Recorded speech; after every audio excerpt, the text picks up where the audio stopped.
You're listening to a Mamma Mia podcast. Mamma Mia acknowledges the traditional owners of land and waters that this podcast is recorded on.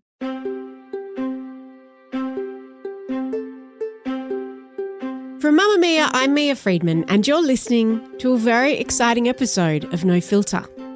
I have a confession to make before we start. I didn't know the name Mackenzie Arnold until around a month ago. To be fair, I also thought that a soccer pitch or a soccer field was about 1 kilometre long. I've grown so much during this World Cup and I've learnt so many things. Because like a lot of Australians, I'm a fairly new convert and a fairly new follower of the FIFA Women's World Cup. But like the millions of people who tuned in to watch the Matildas play every game and the hundreds of thousands of people who watch them live, I definitely do know the name Mackenzie Arnold now.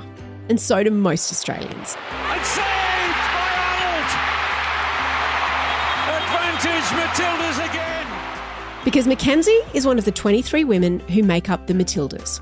She's also known as the Defence Minister of Australia, or the Brick Wall, because of her ability to defend Australia's goals.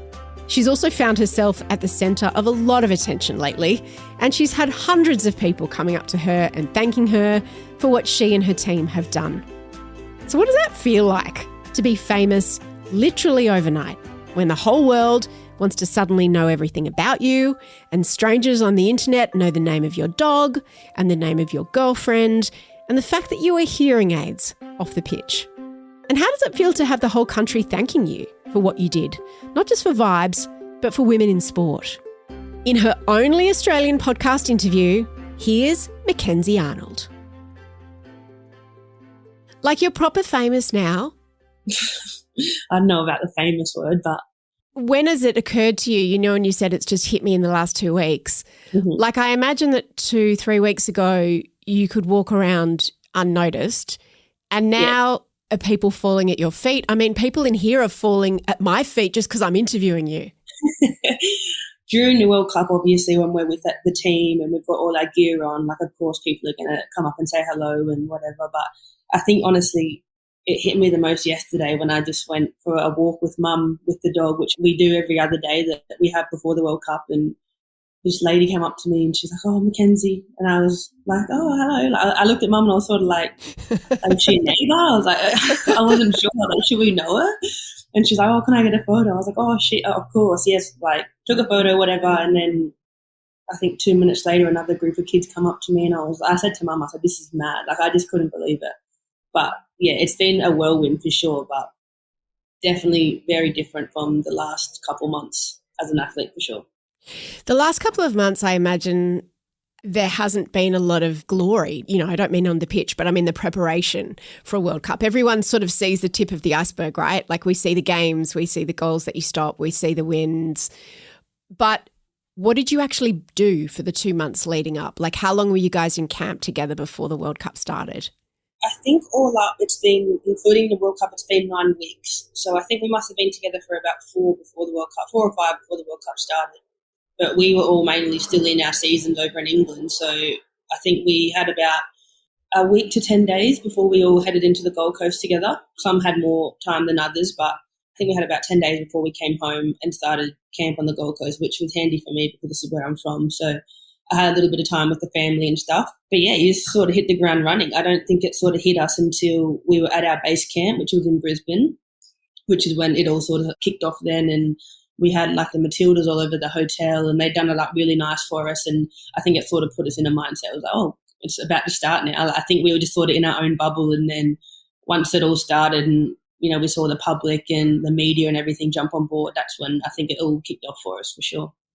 We heard a lot about the bubble that Tony, listen to me calling him Tony like he's my friend Tony, my mate Tony, kept you all in this bubble. Can you explain what the bubble was actually like? Like, what was the bubble? I would say it was just mainly just to keep it as the same as any other camp that we've had, which is exactly what it felt like, to be honest. I think it was a little bit different in terms of, we were allowed to go out and see our family a little bit more. We had a little bit more freedom leading into it just because we were going to be together for such a long time. So he sort of gave us a little bit more freedom in that aspect. But I think it was more so the bubble just to not get caught up too much in the media and the hype going on around us. And it was just almost like, keep together, focus on what we're doing, the training, the friendly games. It was just I think he really wanted to keep it like a close-knit kind of group and just focus on what we were doing rather than the hype of the outside and what was about to happen for us. When you actually started playing your games, did the bubble become sort of tighter? Were there limitations on, I mean, you all had phones, so you've all got access to what the world's saying about you. How did you manage that?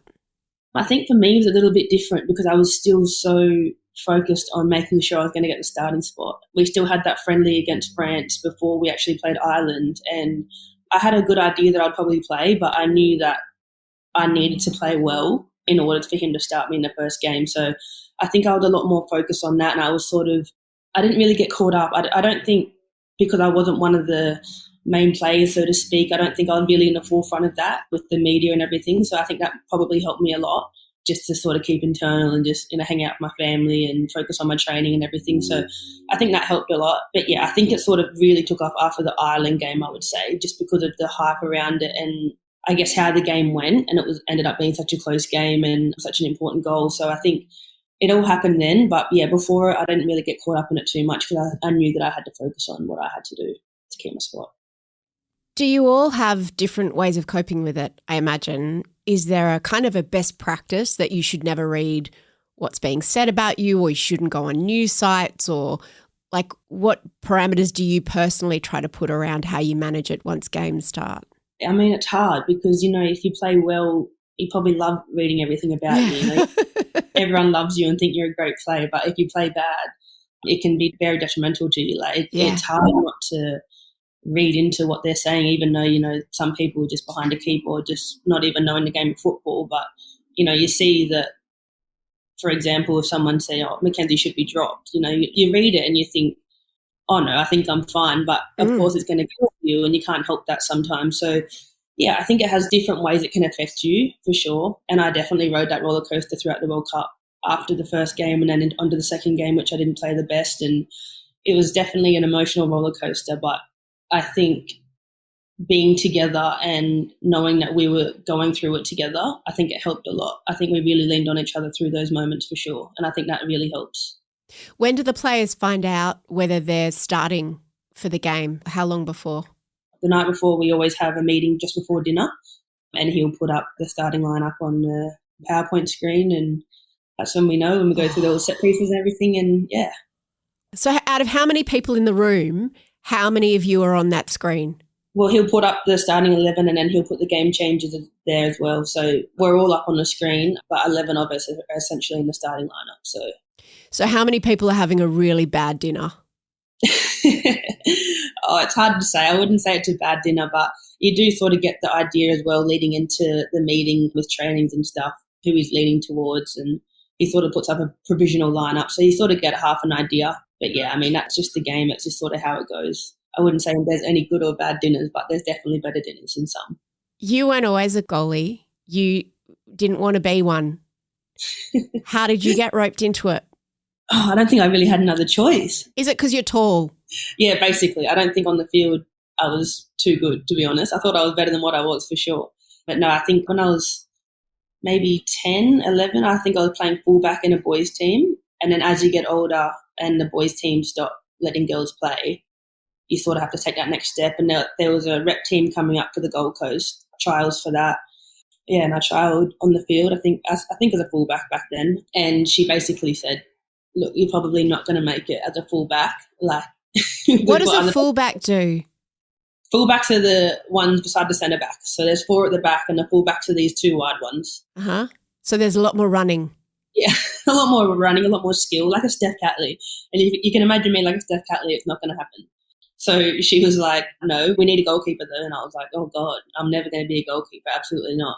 So I let that go. And then again, I went back to my local club and I had to go into a girls' team. And again, I didn't have a goalkeeper. I just thought, why not? I'll just give it a go. And I come from a rugby league background, so that my family was a big rugby league fans growing up. So my brother was playing and he was always kicking the ball with me, which essentially I was using my hands to catch. So I didn't hate it. I didn't hate the concept of it. And essentially I wasn't scared of the ball in that aspect. So I think that's what sort of helped me, and I just enjoyed it. And I was half decent at it, so it sort of stuck.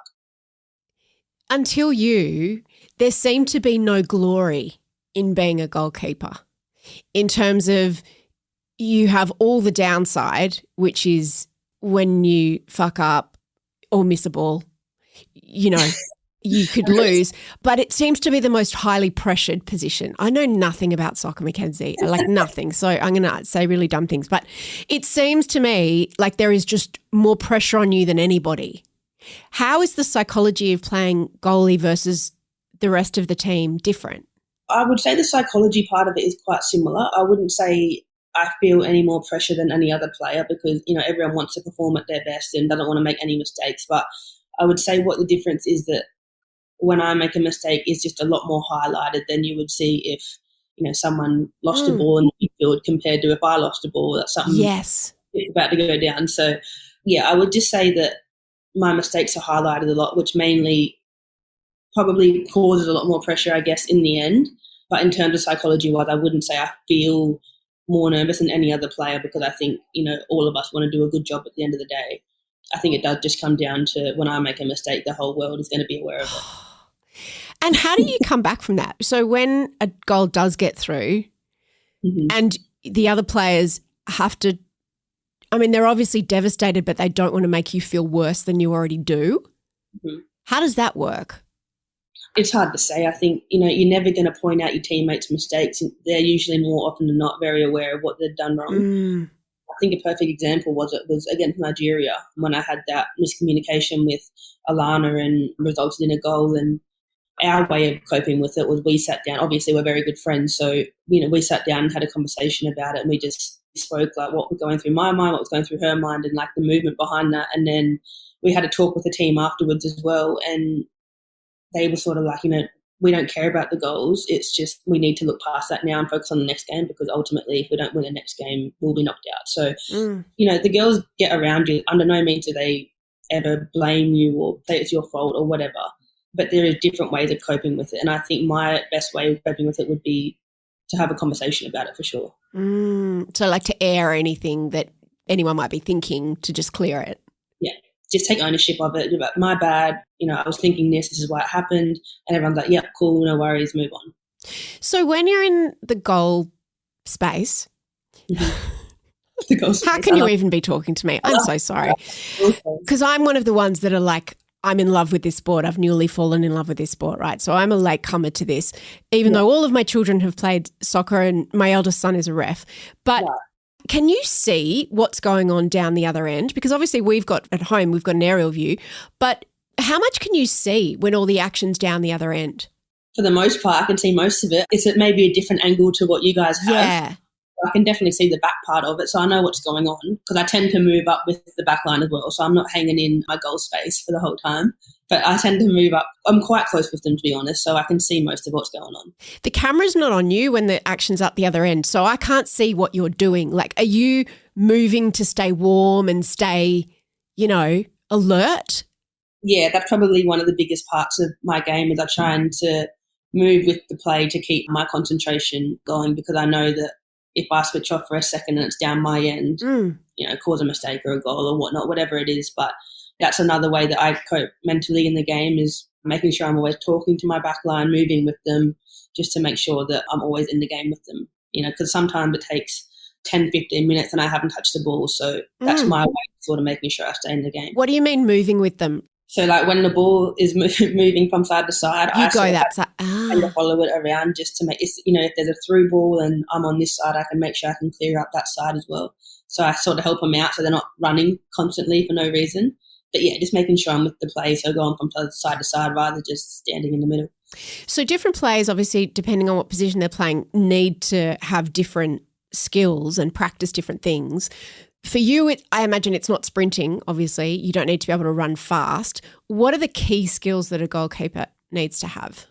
Oh, key skills. You need to know how to catch a ball. That helps. A lot of it, I would say, is mental. A lot more than, you know, the physical side of things like it would be for the players on the field. But you still need to have the basics, you know, like kicking a ball and your decision-making and your right technique, when to play what pass, in what time. Yeah, it's all different. There's all different kind of skills, but I wouldn't say it differs too much from on-field players. Obviously, the biggest difference would just be using my hands. So like knowing the dive technique and coming for crosses and the timing of that as well. I want to ask about that because to me it's the jumping and the diving.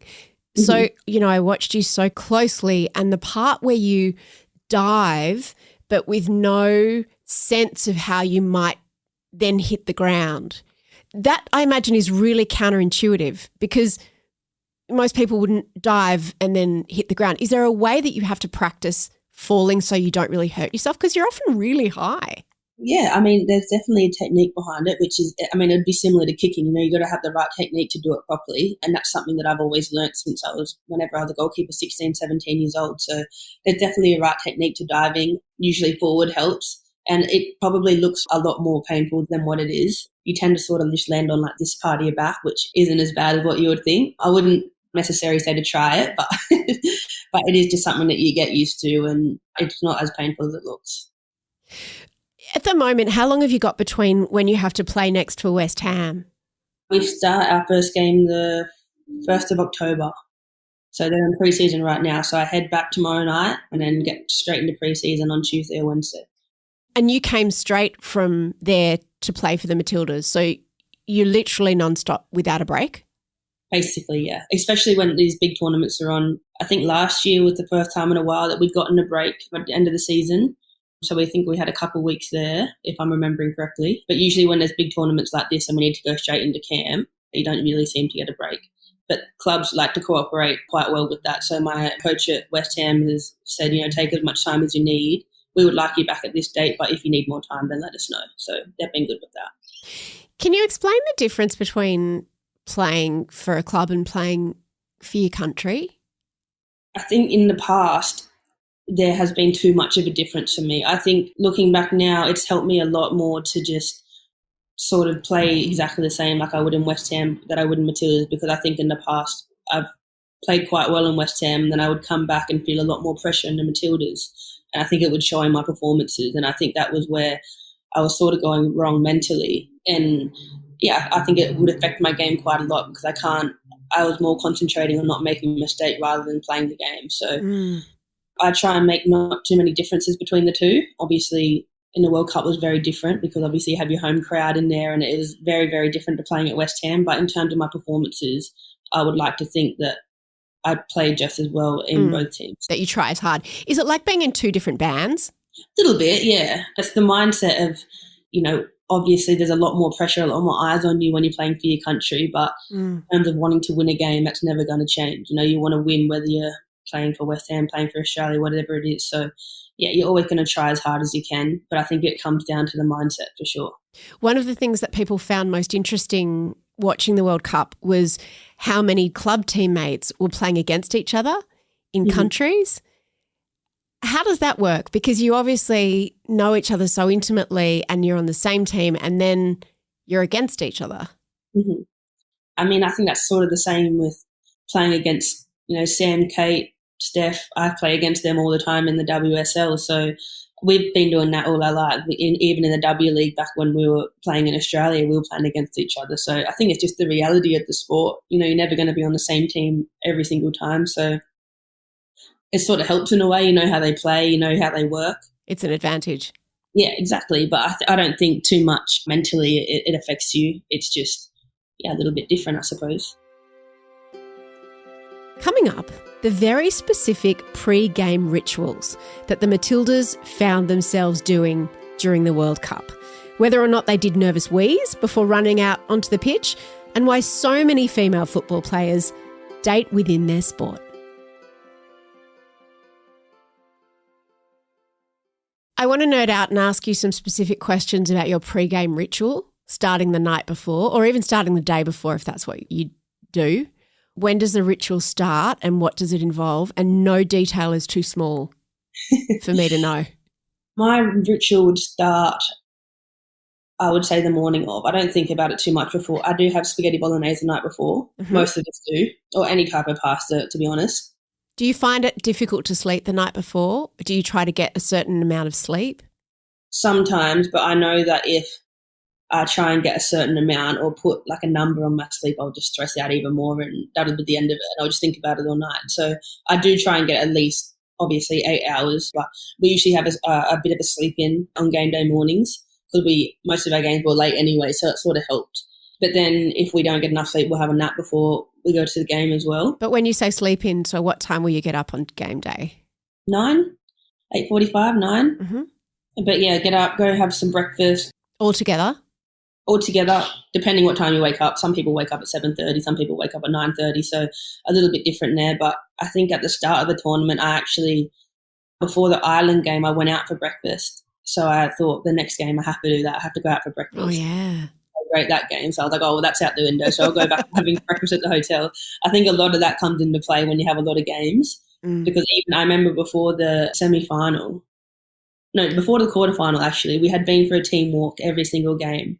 And then before the quarterfinal, there was so much public outside that our staff were just like, no, it's too dangerous. Like, we're just going to stay. And we were like, no, absolutely not. Like, we have to go for a walk. Like, there's just no conversation. We're going for a walk.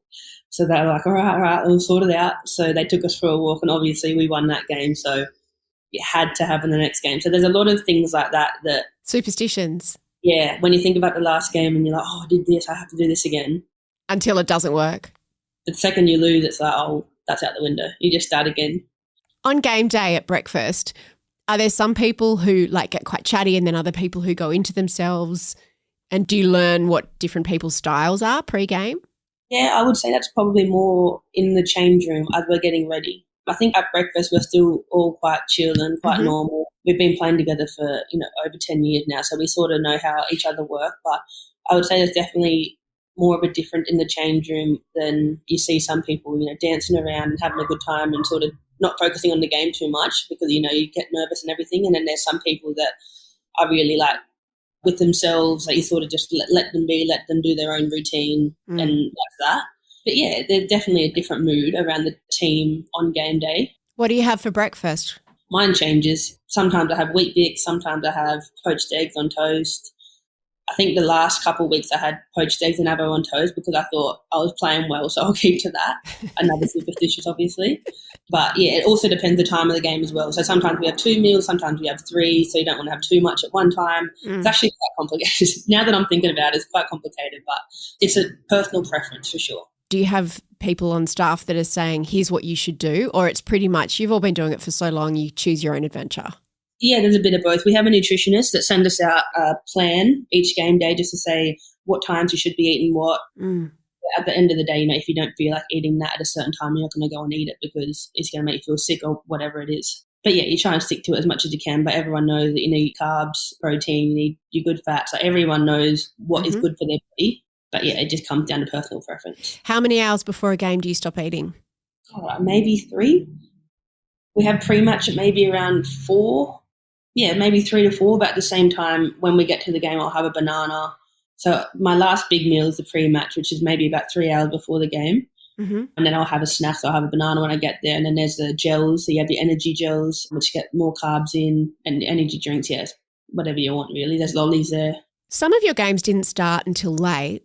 So you've had your breakfast, then what do you do? Because those hours must drag, do they? Yeah, so I think when our game was at 8, so we had, say, a breakfast at 9, we'd have our mobility and our walk at about 12, and then from 12 to about 4, that was your big downtime. So a lot of people either nap, some people go see family, some people just chill out and watch a show. I personally just like sitting in my room. I'll try and nap, but usually before those games I won't get to sleep because my mind's going too much. So I'll just sit down and watch Love Island or whatever it is just to chill out for a bit. Then you go down to your pre-match meal at about 4:30. And then you have about an hour to get ready and then you're off. We have a quick team meeting before and then we go. When we see you getting off the bus, you've all got your headphones in. What are you listening to? I actually am quite different. I listen to like a bit of country, like a bit of like chilled music. Like I like just chilling out. I don't like the big doof stuff in my ear because I think it sort of gets me going a bit too early. Like you still have at least, I think, an hour it is when you get into the change room before you head out to warm up. So I sort of like to just chill out and just listen to what I would listen to any other day. And then once we're in the change room and whoever's on the speaker, that's when you get like your pump up music and your sing-alongs and everyone's having a dance. So it's a bit better then. But I just like chilling out a little bit more before the game. Is that when everyone takes their personal headphones off and you're listening to the same thing? Is that an important part of the team bonding? Yeah, I mean, some people I think might keep them in for a little bit longer to listen to their kind of music. Mm. But yeah, most of us get in there because it's quite, you sort of go off into your different little areas. So when you go in and you quickly get dressed into your warm-up stuff, some people go to physio and get strapped. Some people go do their hair in the bathroom. Some people go to mobility. So everyone's sort of doing their own little thing. So it's sort of just better just to have the big speaker in the middle and everyone's just sort of listening to the same thing. Does everyone sort of do a nervous wee before you go out there? Yeah, I'm not going to lie. I didn't actually know that was a thing until I started doing it. And I was like, why do I need to keep weeing? Yeah. And then I realised when I sit on the toilet and nothing's coming out, I was just nervous. A nervous wee. It's something I do. I'm not sure about anyone else, but it's definitely something that I do for sure. Because how do you balance between needing to stay hydrated, but then you can't go to the toilet, obviously, when you're out there? Yeah, I think, to be honest, once you're out there, it's the last thing you're thinking about. Cuts. I definitely think about it when I'm about to walk out and I'm like, oh my God, I need to wee. And I'm like, no, you just wee, you're fine. Yeah, it's just nervous wee. Yeah, it is. So it's, I think a lot of the time it's in your head. Once the kickoff happens, you sort of forget all about it anyway. When the game's over, can you talk me through what happens if you lose? Because I imagine the ritual, whether you lose or whether you win, is different. Or is it?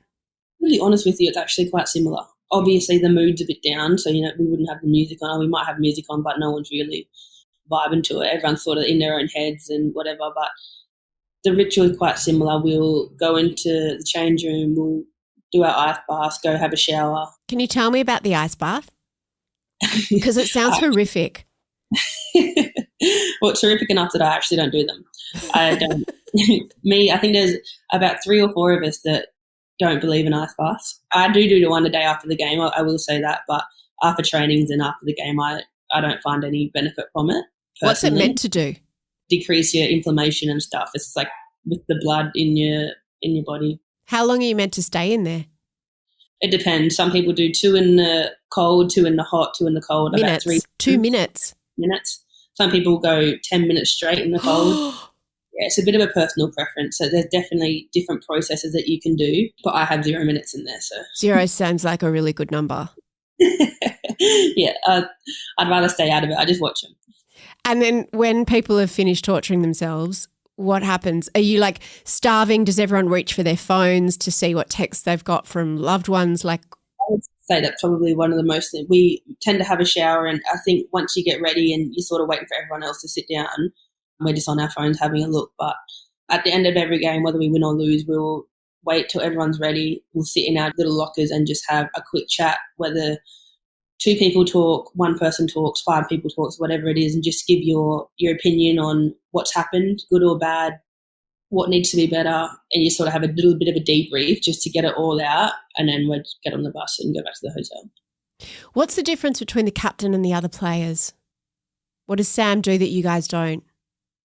I mean, not a lot. I mean, she's definitely a leader, and like we look for her on the field and off the field all the time, but in terms of, I don't think there's a massive difference. I think she's said it before that, what she likes about this team is that we can all be leaders if we need to be. Like she can rely on us as much as we rely on her. And I think that's probably one of the key factors that makes us such a good team. I think, like I said before, we've been together since we were 16, 17 years old. So I think we've all really learnt how each other works and what each other needs. But in saying that, she is an amazing captain. And I do think she brings so much to the team that we haven't had in the past as a captain. And she's unreal. Honestly, she really is unreal. But she's definitely not someone that you look to and you think, oh, shit, she's the captain. Like she knows like she really like brings herself down with us and like we're all just on the level playing field. And I think that helps her a lot as well. One of the things I loved was watching all of you after the games, like whatever teams you were playing, whether you won or lost. And I was always struck by how long everyone stayed on the field. Mm-hmm. Is that a normal thing? Because especially if I lost, I would probably want to just go away and just not have cameras and not be near the other team. Is it sort of protocol that you've got to stay out there for a certain amount of time, or is that deliberate?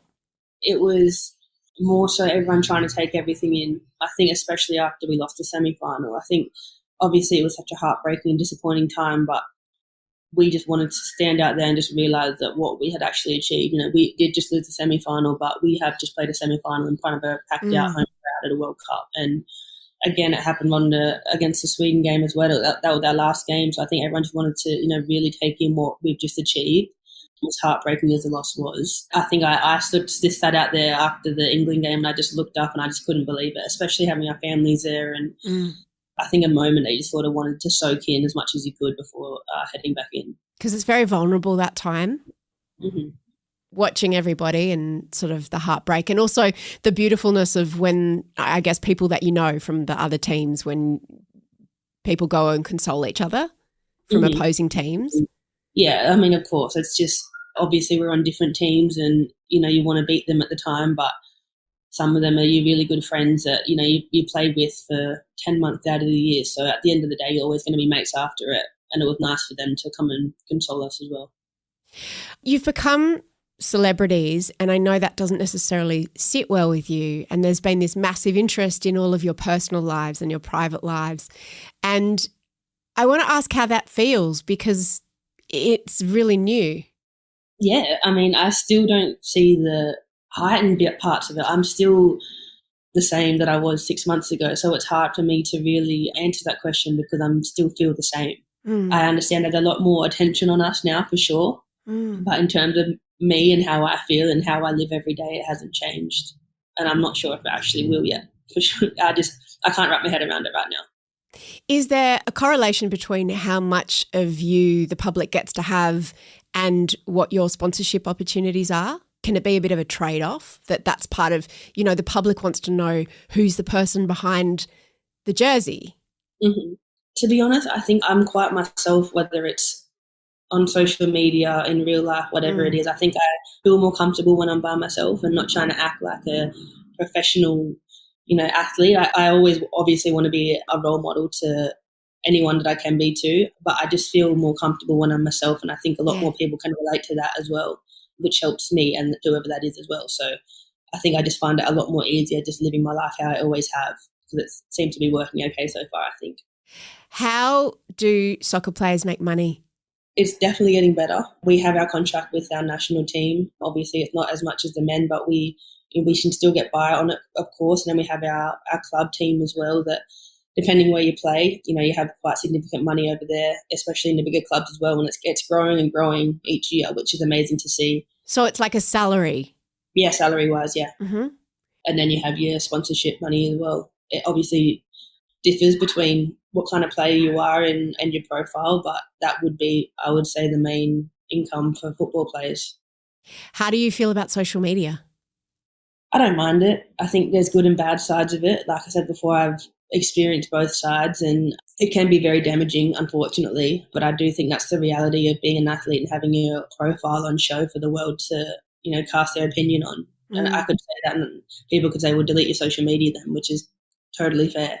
But at the same time, I think that's part of our brand and part of our profile. And to be honest, looking at social media now from my point of view, like it has helped me so much that just seeing how many people actually do support me and whether it's a good or bad thing, I gained so much confidence off impressing people and seeing that they were happy with how I played. And I think because I haven't played that role for so long, knowing that I played well and I thought I played well and seeing the public agree with me and think that I played well as well, it helps your mindset. It gives you a lot of confidence. I guess I would like to say that I'd get my confidence from somewhere else. And I think my teammates' opinions is what matters the most to me. And that's something that I've always counted on. But yes, of course, seeing the public and seeing the acceptance and the celebrations that they have for you, it helps a lot. And I think that's where social media can be such a positive impact on you.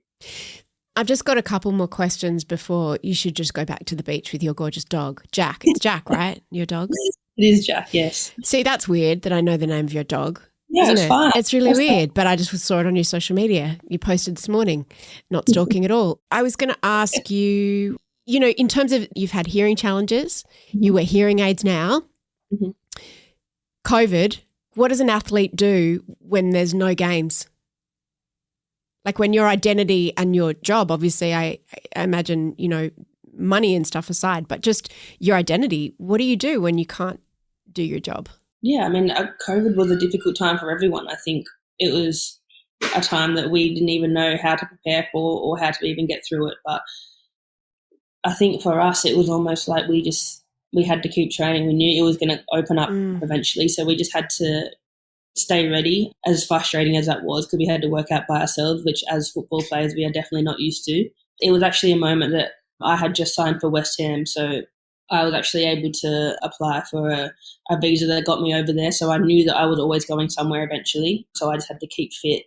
And in terms of my profile and my brand, I don't think I really had one back then anyway. So it was just normal for me. I was fine. I was just going through the motions and waiting for that time where my flight was going to take off. So I don't think it affected me too much, thankfully. But if anything, it was a little bit lonely. I think it was just, especially being a part of a team for so long and having to work out by yourself, it was almost just like, all right, when can I see my friends again? When can I get back into a team environment again? So yeah, fortunately for me, it didn't bother me too much. The life of an athlete's very specific, just finally. And I guess it's no coincidence that so many soccer players date other soccer players. Is it because it's a lifestyle that it's really hard for other people to understand and it would just be impossible to manage with a civilian?